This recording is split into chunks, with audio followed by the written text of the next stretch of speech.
I think one of the hardest things for us to accept is that our relationship drama is not that important, but it feels so important, and we're consumed with it.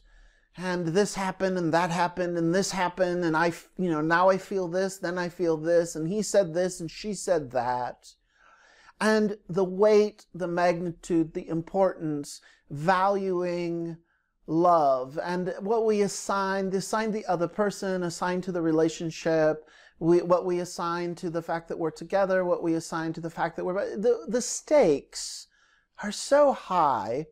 And if we can step back a minute and realize, you realize you're creating this, it's really not this important. I mean, there's other things going on in the world than being overly consumed with dysfunctional relating. Now, this is a bit ironic because I've made my whole career, everything I do, I mean, I'm really big, I spend a lot of time constantly thinking about, not only my relationship drama and, dysfunctional relating and insecure attachment patterns, but thinking about that of others. And in this moment, I'm making a video about it. But the whole point of this video is how we become when we're commiserating with other people who have empathy for how painful this is, and that we know that what's driving it is, one is survival fear around needing connection and camaraderie and closeness, and the beauty that can come from feel a sense of belonging, and that's what a healthy relationship can do for us. And it very much also gives us some direction for our life. There's a bit of a life path and a life plan. The idea is that if you're in a long-term relationship, if you're with a partner, and if you both value or believe in marriage, especially if it's some kind of traditional aspect of marriage, like moving in together or having a life, I mean, this sets you up for the next, 20 years. What are you doing for 20 years? Well, I've decided I'm going to be hanging out with this one person because we're in love and we value relationship, and this is what brings meaning to us. So if we don't have that, we can feel this big void and not knowing, okay, well, what's happening next? And if we're in the middle of a relationship that has activated our attachment trauma, yes, it's painful. Yes, it makes us loopy in our brain. Yes, it makes us we're longing, and it feels so necessary to be able to accomplish being in a meaningful, secure relationship.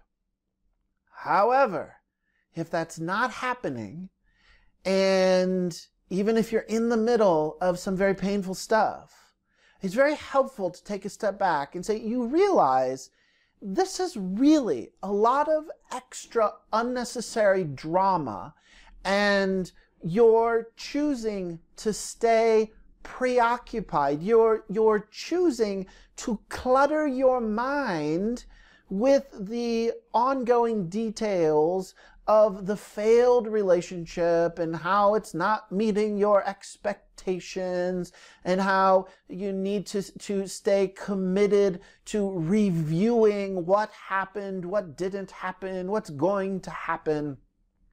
And I'm not making light of this. I'm on the lifetime plan of healing work. I value healing work as a lifestyle. I've made this my profession. This is quite honestly the most important content, the most important thing that I value.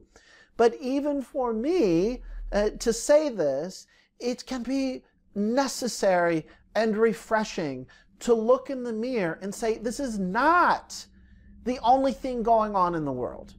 And your loneliness or lack of feeling loved is not the highest priority.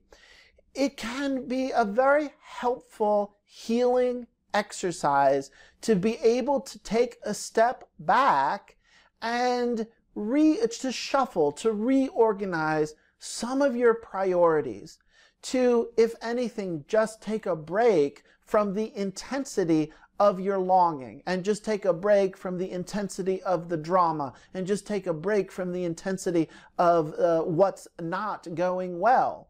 And when we do this, and we try to allow ourselves to shift perspective and to shift focus, this is a skill that can also bring some new insight into some new clarity.